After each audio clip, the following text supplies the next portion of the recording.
Pyjama. C'était jeune. Robe de chambre. C'était jeune. Tu dors toute nue, mais sinon c'est vrai.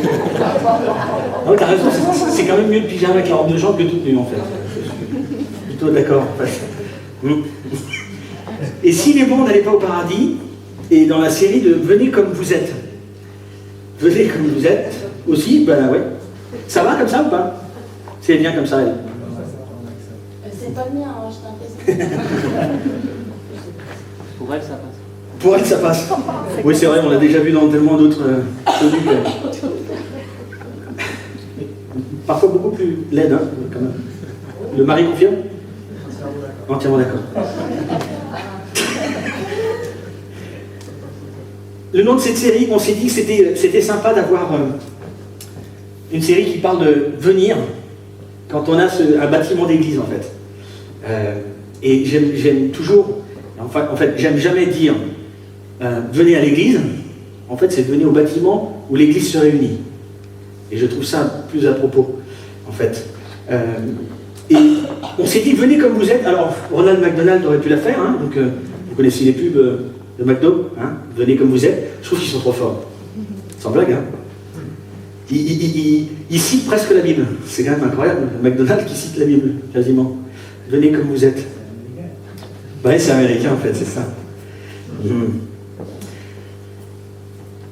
Commencer nos célébrations avec une série avec ce titre-là, je trouve intéressant parce que c'est venez comme vous êtes. On se veut une église ouverte, ouverte à tous. On dit que c'est une église pour ceux qui n'aiment pas l'église, mais qui n'ont pas forcément un problème avec Dieu, afin qu'un jour ils puissent aimer la communauté pour y vivre aujourd'hui la foi, connaître Dieu et suivre Jésus-Christ ensemble. Là, je viens de vous dire toute la vision de l'église. Je pense que je peux partir. C'est que pour ça qu'on fait ce qu'on fait. Donc c'est une église qui se veut ouverte. Alors venez comme vous êtes, même en pige. Pas nu, pige.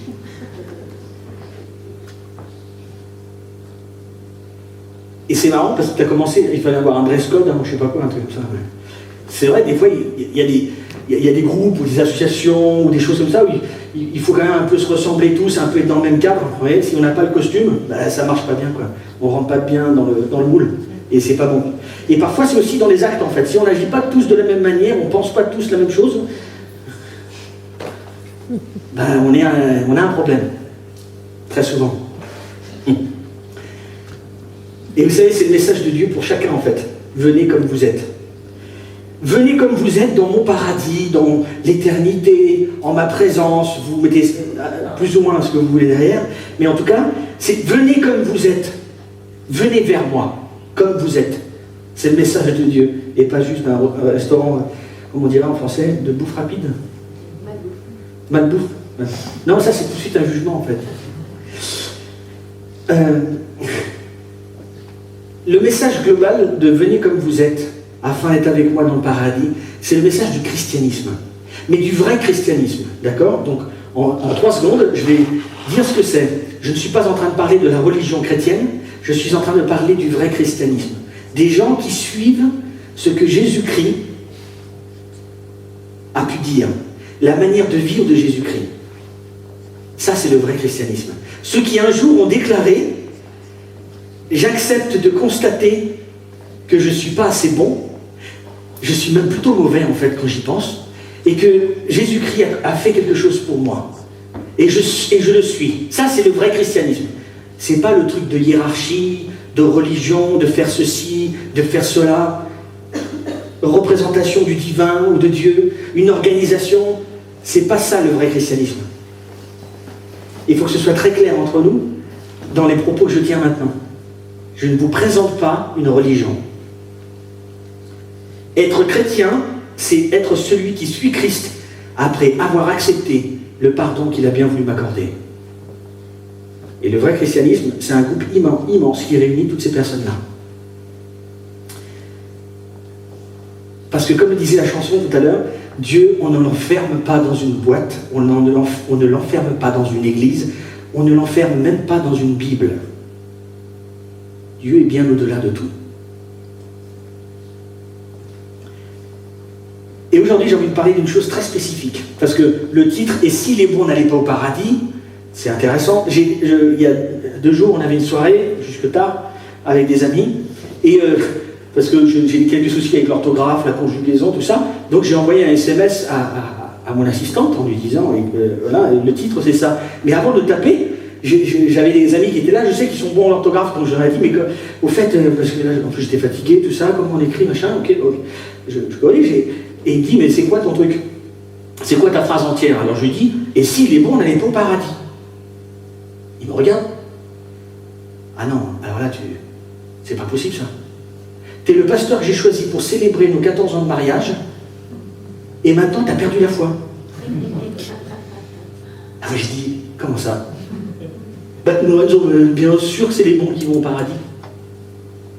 Ah, et là je me suis dit, mince, c'est énorme l'effet. Et je lui dis, non, justement pas, je crois. Ce sont les pardonnés qui vont au paradis. Mais on va approfondir ça, vous allez voir. Dans la période où nous sommes, je trouve intéressant aussi de parler de religion. C'est pas une religion, vous savez, dans cette période un peu tendue entre l'islam, les chrétiens, les protestants, les vidéos, les spectacles, et tous ces trucs affreux, tout le monde se tire dans les pattes, etc., à coup de religion. C'est fou comme on a tous rien compris. Hein. Le point que j'ai envie de voir aujourd'hui avec vous, c'est un postulat. Il y a plusieurs façons d'aller au ciel. Il y en a peut-être plusieurs qui y croient, je pense. Il y a plusieurs façons d'aller au ciel. Et ce postulat, il est basé avec une notion très particulière. Ce sont les bons qui vont au ciel. Ce sont les bons qui vont au paradis. Et vous allez voir, c'est un point commun qu'on a tous. Et pas seulement les chrétiens, pas seulement les musulmans. En fait, l'idée, c'est que les bons vont au paradis, c'est pas les chrétiens, mais les bons chrétiens. Ce ne sont pas les juifs, mais les bons juifs. Ce ne sont pas les musulmans, mais les bons musulmans qui vont au paradis. Les bons catholiques, les bons protestants que nous sommes.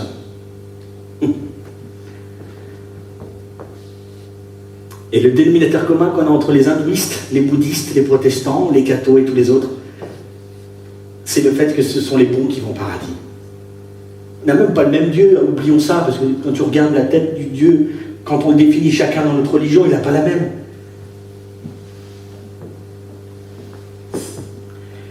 Et du coup, ce qui est pas mal, c'est que Dieu, du coup, il n'est pas limité, en fait. Vous voyez? Il n'y a pas juste une... C'est plein de voies différentes. On perd l'image? Et c'est pour après, de toute façon. Il suffit, en fait, à Dieu, un jour, de rassembler tous les bons ensemble et de les envoyer au paradis. Et là, tout se passera bien. Et l'idée, c'est vraiment ça. Les bons vont au paradis et les méchants n'y vont pas. C'est comme ça, en fait. Les bons chrétiens, juifs et tout ça. Et vous savez, il y a une chose très attirante dans le fait de dire que ce sont les bons qui vont au paradis. Ce sont les gens qui sont bons. Vous savez pourquoi? Parce qu'en fait, quelque part, moi, je fais quand même un petit peu de bon. Et il y en a qui sont bien pires que moi dans les faits. Sans déconner. Pas allumer la télé. Regardez vos voisins. Et ils font pareil avec vous. Hein. J'ai quand même un peu de bon en moi aussi. Donc, j'ai quand même une chance d'y aller. C'est vrai que c'est intéressant, en fait, comme système. Il y a toujours pire que moi. Et vous savez, parce qu'avec ce système-là, vous pensez qu'ils ont besoin d'aide? Il faut appuyer sur Output tout en haut à droite. Il y a un écran en haut à droite. Et là, ça marche. J'en ai besoin après pour le texte, en fait. On va aborder les textes ensemble, donc c'est plus important que ça s'affiche, en fait. Vous savez quand... Super. Vous savez... C'est bon. Je suis aussi technicien.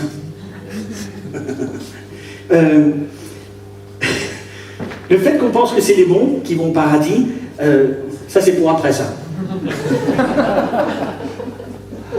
Donc là, il faut cliquer la croix avec slide pour enlever ça. Ça aussi.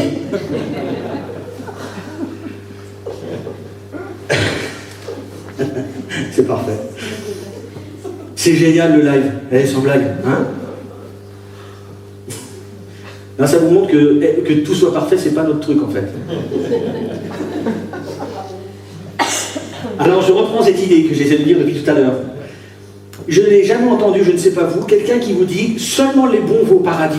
Il y a un bon paradis, il y a un bon Dieu, hein, mais moi je ne suis pas un bon. Donc je n'irai pas au paradis. Est-ce que vous avez rencontré beaucoup de gens qui vous ont dit ça? Pas souvent. Je ne crois pas. Et quelques éléments qui vont nous pousser un peu à être bons, et c'est ce qui va nous permettre d'aller au ciel, c'est que la première chose, c'est que c'est un système qui est juste. Hein? Parce qu'en fait, dans ma famille, les bonnes choses arrivent aux bons et les mauvaises choses arrivent aux méchants. Je ne sais pas vous, dans votre famille, en tout cas, parents, je ne sais pas ce que vous enseignez à vos enfants. Mon fils, si tu fais le mal, c'est bien. Non, c'est pas ça en fait. En fait, si tu fais le mal, si tu fais le bien, super. C'est un système qu'on a partout en fait, hein, et c'est un bon système, il est facile à tenir. Il semblerait même que la Bible tient ce discours aussi en fait. Hein. Si tu es bon, Stéphane, si tu es bon, c'est bon pour toi. Si tu es mauvais, laissez. La séparation des genres est claire aussi, avec le système. Les bons et les méchants. Facile. En fait, c'est un système super simple. Les bons font le bien, vont au paradis, et les autres, ça dépend un peu de ce qu'on croit. C'est aussi une bonne motivation de se dire que les bons vont au paradis, parce qu'en fait, j'ai envie d'être bon. Et si je suis bon, à la fin, c'est bon. Check, j'y vais. Trop bien. Super motivation. Et enfin, c'est cohérent avec un Dieu qui est bon. Si on croit que Dieu est bon, si lui il est bon, il est gentil avec moi. S'il est méchant, il est méchant avec moi. Hein? Je suis sûr que pour plusieurs d'entre vous, vous êtes en train de vous dire, mais ce message, il a l'air complètement débile. Mon propos n'est pas de dire que le christianisme est la seule bonne chose. L'idée est vraiment de regarder ce concept. Les bons vont au paradis. Surtout dans ce contexte de venez comme vous êtes. Parce que si on doit tous être bons d'une certaine manière, il faut qu'on définisse bon, d'accord? D'une certaine manière. On va devoir le faire. On va devoir définir un standard du bon. Ok? Donc on va définir un moule en fait. Un dress code. Donc c'est pas vraiment venez comme vous êtes, c'est venez comme vous êtes, vous voulez que vous soyez. C'est ça. C'est ça, ça marche? Venez comme vous... Ouais, ça marche plus ou moins. De croire que les bons vont au paradis soulève aussi 3 problèmes. Le premier problème que ça soulève, il n'y a pas de vrai standard d'être bon. Vous savez, avec l'âge, moi, mon âge n'est pas si grand, hein, mais quand même, chacun, aux différents âges où on est passé dans nos vies, je pense que les plus anciens peuvent nous le dire, il y a des choses que l'on considérait bonnes à un temps et qui sont mauvaises à un autre temps. Et l'inverse. Vrai ou faux? Ah, il y a des standards, hein. Enfin, je veux dire, il y a des choses, globalement, tuer son voisin, c'est pas forcément cool. Ça, normalement, on est à peu près standard, mais c'est sur les variantes, en fait, de comment on le tue. Mais, plus ou moins bon, quoi. Mais, avec l'âge, on va évoluer, notre barre va changer, nos curseurs vont changer dans la vie. Et donc, notre standard du bon va être différent, selon le moment, selon le lieu où on se trouve, selon la culture d'où l'on vient, selon le pays où on est né. Et ce curseur change.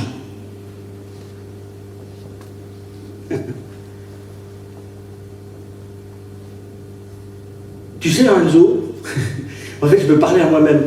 J'ai écrit, tu sais, Lorenzo, c'est même écrit dans vos textes fondateurs de l'Église, lorsque vous citez la Bible. Mais aime ton prochain comme toi-même et aime Dieu. J'essaye d'être quelqu'un de bien. Et peut-être que ça va passer. Est-ce qu'on a bien pris le texte?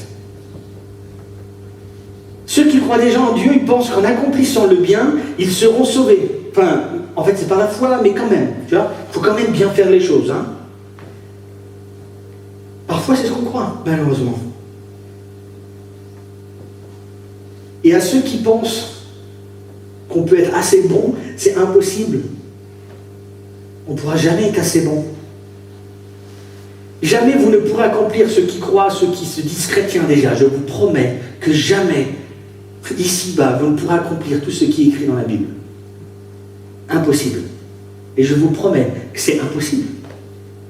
Parce que ce n'est pas le but qu'on nous a donné. d'accomplir tout ce qui est écrit dans la Bible.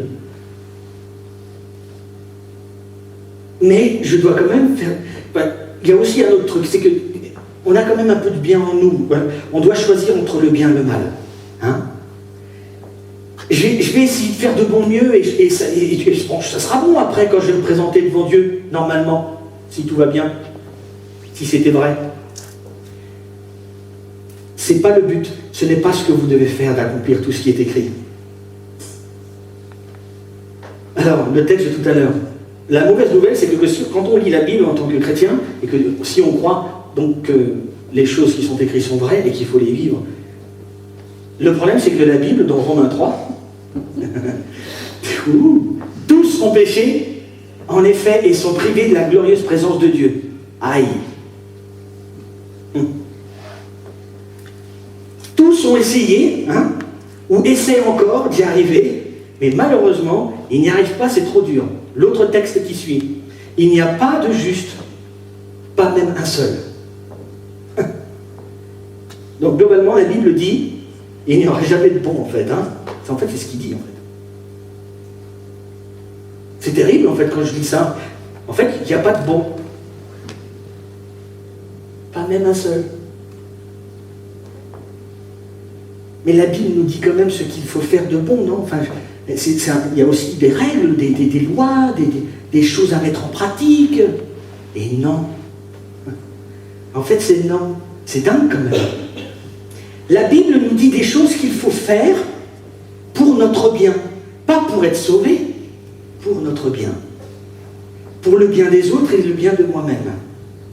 Les préceptes qu'il met, les commandements qu'il met partout quand on les lit, il nous les met comme, tu sais, tu vivras mieux. Je te promets de ne pas convoiter la femme de ton prochain. Tu vivras mieux. Et on peut dire que des fois c'est super sympa, vous savez, la recherche du plaisir, purée quand même, il y a quelque chose, cette femme elle m'attire, cet homme m'attire, c'est génial quand même, purée. Il y a quand même quelque chose, Mais globalement, le résultat de tout ça, et les expériences de gens qui sont peut-être autour de vous, ou peut-être vous êtes tombé vous-même là-dedans aussi, peut-être. Mais l'expérience, la conséquence de ça, elle est abominable. Donc quand Dieu nous dit, tu ne convoiteras pas la femme de l'autre, il ne dit pas, tu ne la convoiteras pas, d'accord? Parce que sinon, tu n'iras pas au paradis. Non, c'est pas ce qu'il dit. Il dit juste, tu ne la convoiteras pas, c'est pour ton bien et le bien des autres. Je te le demande. Parce que ce que je veux pour vous, c'est votre bien.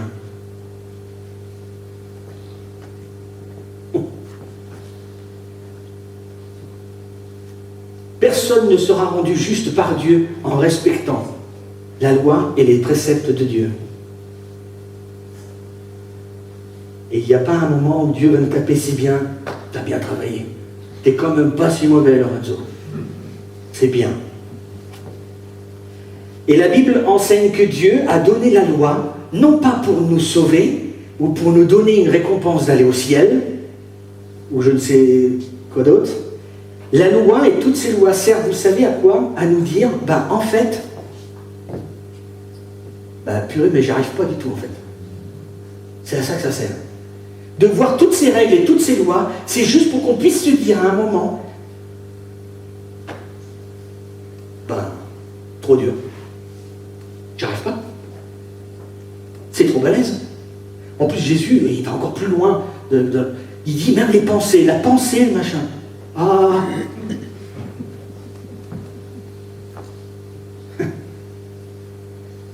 Vous savez, quand on lit aussi les 10 commandements et d'autres commandements dans la Bible, les commandements ne sont jamais rattachés à la promesse d'aller au ciel. Jamais.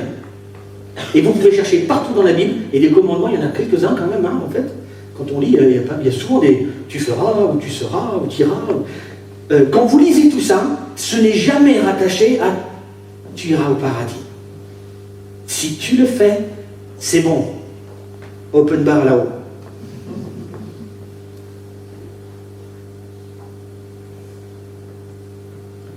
Mon idée n'est pas de dire que le vrai christianisme avait forcément raison. Mais mon idée, c'est vraiment que l'on puisse tous réfléchir à ça. Parce que si le message de Dieu était vraiment « venez comme vous êtes et soyez bons afin d'être sauvés et d'entrer dans le paradis de Dieu », je trouve que c'est quand même compliqué que Dieu n'a pas donné un manuel du bon comportement, le vrai quoi, le seul suffisant. Parce que, sans blague, quand on réfléchit à ça, j'ai ma vie, et ma vie c'est 100%. À partir de quel pourcentage je suis assez bon pour avoir le paradis? 50, 70, 30? À partir de quel âge on compte les bons actes que je vais faire? À partir de quel âge? 2 ans? 12 ans? L'adolescence c'est pas mal parce qu'on décide un peu. À partir de quel âge? Quel pourcentage de ma vie? Est-ce que dans les choix et les bons actes que je vais faire, est-ce que certains ont plus de valeur que d'autres? Ça va faire monter la balance. Tu sais, si tu fais ça, alors là c'est puissance 10.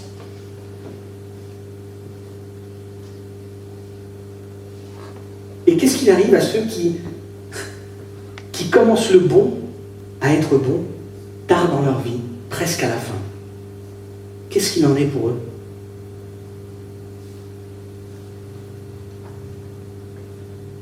Vous savez, ce concept d'être bon pour avoir le paradis, c'est un peu l'équivalent de, on va dans un boulot et le gars qui nous embauche nous dit dans 3 mois tu as une évaluation de ton boulot. Hein? Et vous avez un cahier des charges? Non, travail. Non, mais, il faut quand même une description du poste. Non, travail. Dans 3 mois tu es évalué. Vous savez, c'est aussi comme quelqu'un, c'est normal que ce ne soit pas clair, hein. C'est comme si quelqu'un, vous allez commencer une course et on ne vous dit pas combien de temps vous allez courir, ok? Quelle est la distance de votre course? On ne vous le dit pas. Cours. Allez, viens. Est-ce qu'on peut être assez bon, en fait? Si j'ai pas de manuel, en fait, du assez bon. Et vous savez, si on fait une évaluation, même entre nous, là, je suis sûr qu'on n'est pas d'accord tous sur le bon. C'est un truc de dingue, hein? Vrai ou faux? Là, si je discute avec vous, on ne va pas donner le bon au même endroit. Pas possible. Parce qu'on a des pensées différentes là-dessus. Alors, tu cours la course, hein? Vas-y, c'est parti! Combien de temps? Combien de kilomètres? Jusqu'au claquage? Comment on fait? En plus, moi, en ce moment, courir, c'est un peu compliqué.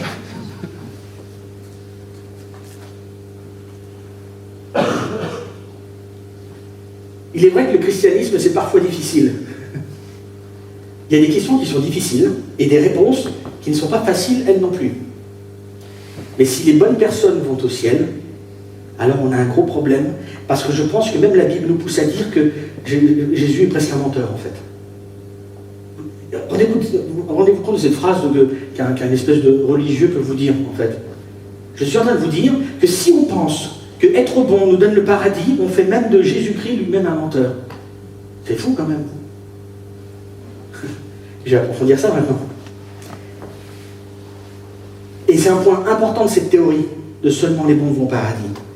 Vous savez, Jésus, quand il était ici-bas, quand on lit les évangiles, si un jour vous avez l'occasion de lire ça, quand on lit les évangiles, il enseignait sans cesse que les mauvais pourront hériter du royaume. Et les bons, ils prenaient hyper cher. C'est quand même hyper intéressant. Hein. C'est que les gentils, ils en prenaient plein la figure, et les méchants, c'est bien. Il leur disait toujours, tu es pardonné, vous êtes pardonné, tu es pardonné, vous êtes pardonné. Et les religieux autour de lui le regardaient toujours comme un. Et attends, mais il ne peut pas faire ça, c'est qui lui? Nous, on sait ce que c'est être bon. C'est notre profession d'être bon. C'est notre boulot d'être bon. Qui peut me contredire là-dessus? La seule réponse que Jésus a donnée à cette invitation de venez comme vous êtes est vous ne serez jamais assez bon. Venez comme vous êtes et soyez pardonnés. Jésus a toujours cru que les personnes pardonnées iront au ciel. Il n'a jamais cru que les bons vont au ciel. Il a toujours cru que les pardonnés vont au ciel. Et si vous avez un doute, il y a un petit passage dans la Bible qu'on va lire. Il est un petit peu long, mais on va le lire, c'est intéressant. C'est le moment où Jésus est à la croix. D'accord? Et il se trouve entre deux brigands. Et le terme de brigand dans le texte original, on ne va pas s'y attarder, hein, mais globalement, c'est des pirates, c'est des gars, ils ont eu toute leur vie, ils ont fait que des trucs abominables. Et ils étaient tellement abominables, que c'est le terme qui est utilisé pour ces gens-là, ils étaient tellement abominables qu'on leur permettait même pas d'aller ramer dans une galère. D'accord? Tellement qu'ils étaient mauvais, ils auraient pu influencer les autres. Ok? Ça, c'est les deux gars qui se trouvent de chaque côté de Jésus au moment où il va à la croix. On va lire le texte. Avec Jésus, on emmena aussi deux autres hommes, des bandits qui devaient être exécutés en même temps que lui. Lorsqu'ils furent arrivés au lieu appelé le crâne, on cloua Jésus sur la croix, ainsi que les deux bandits, l'un à sa droite, l'autre à sa gauche. Jésus pria, « Père, pardonne-leur, car ils ne savent pas ce qu'ils font. » Les soldats se partagèrent ses vêtements en les tirant au sort. La foule se tenait tout autour et regardait.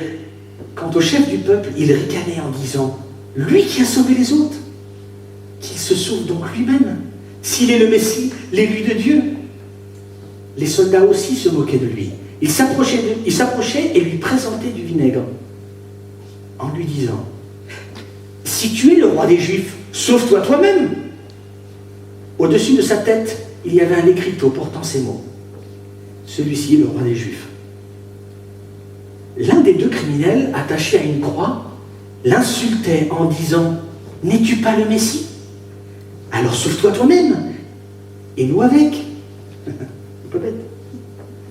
Mais l'autre lui fit des reproches en disant, « Tu n'as donc aucun respect de Dieu, toi? Et pourtant tu subis la même peine. Pour nous, ce n'est que justice, nous payons pour ce que nous avons fait, mais celui-là n'a rien fait de mal. » Vous savez ce que cet homme a reconnu là? Vous savez ce qu'il a reconnu, ce gars? Que juste selon les standards des hommes, juste ça, il devait déjà être cloué, il devait déjà être puni. Il n'a même pas parlé des standards de Dieu, hein. Rien que les standards des hommes déjà. On continue le texte. Puis il ajouta, « Jésus, souviens-toi de moi quand tu viendras régner. » Et Jésus lui répondit, « Vraiment, je te l'assure, aujourd'hui même, tu seras avec moi dans le paradis. » C'est quand même fou, non? Le vrai christianisme n'est pas une question de faire. Le vrai christianisme est une question de déjà fait. C'est quelque chose de déjà fait par Jésus. Le vrai christianisme dit que les gens pardonnés vont au ciel. Et pour être pardonné, il suffit de s'en remettre à celui qui seul peut ou a pu payer le prix de notre péché et de notre mal. La seule façon de devenir véritable chrétien est celle-ci. Venez tel que vous êtes. Reconnaissez que faire le bien n'est pas quelque chose que vous seul pouvez faire. Il faut croire en celui qui nous a montré la voie. Lui indiquer que je suis incapable de faire parfaitement le bien par mes propres forces. Et j'ai besoin de lui. Alors quoi de plus ouvert que venez comme vous êtes? Il y a un autre texte dans la Bible qui dit « Tous ceux qui invoqueront le nom du Seigneur seront sauvés. Quiconque croit en lui aura la vie éternelle. » N'importe qui, de n'importe où, venez comme vous êtes, afin d'être pardonné. Celui qui reconnaît qu'il n'arrivera jamais à être assez bon tout seul, et qui reconnaît qu'il est coupable de ne pas faire le bien, il se remet à Jésus. Et le christianisme n'est pas à propos d'une religion, c'est une erreur quand on dit ça. Grave erreur. C'est une question de relation avec Dieu, qui peut être connue et expérimentée en suivant Jésus-Christ. Le vrai christianisme n'est pas être bien ou être bon, mais le vrai christianisme est être pardonné. Parfois, pour aller dans certains clubs ou dans certaines associations, il faut avoir un dress code. Il faut parfois même se ressembler, vous savez, tous les mêmes. Agir de la même manière. Mais là, ici, c'est venez comme vous êtes. Ne changez rien. En fait, si, en fait. Mais c'est ici. Venez en pyjama, qu'est-ce qu'on s'en fiche?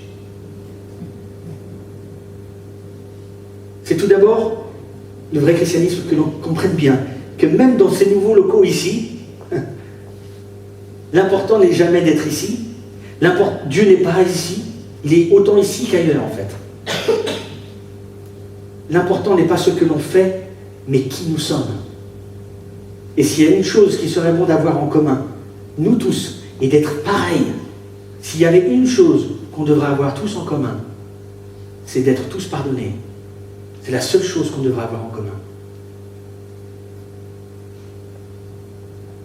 J'ai fini avec cette première partie et j'aimerais juste prier.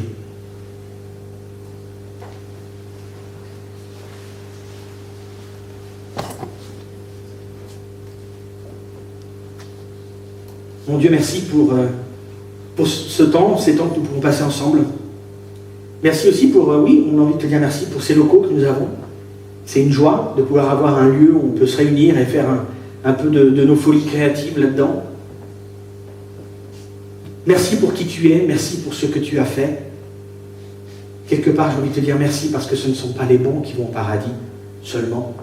Il y a des bons qui vont au paradis, mais c'est d'abord ceux qui sont pardonnés. Seigneur, je veux te remercier pour ces temps de réflexion et que chacun puisse examiner lui-même, chez lui, dans ses réflexions, si ce qui est dit ici est bon et juste. Mais je te demande vraiment que chacun puisse réfléchir à ces questions. Et si certains ont quelque chose à te dire, ont besoin de te demander pardon, qu'ils le fassent dans leur cœur tranquille, chez eux, ici ou ailleurs. Encore une fois, je veux te remercier pour cette série, venez comme vous êtes. Merci parce que c'est aussi la diversité, c'est la joie de pouvoir nous voir tous différents. Au nom de Jésus-Christ, Amen.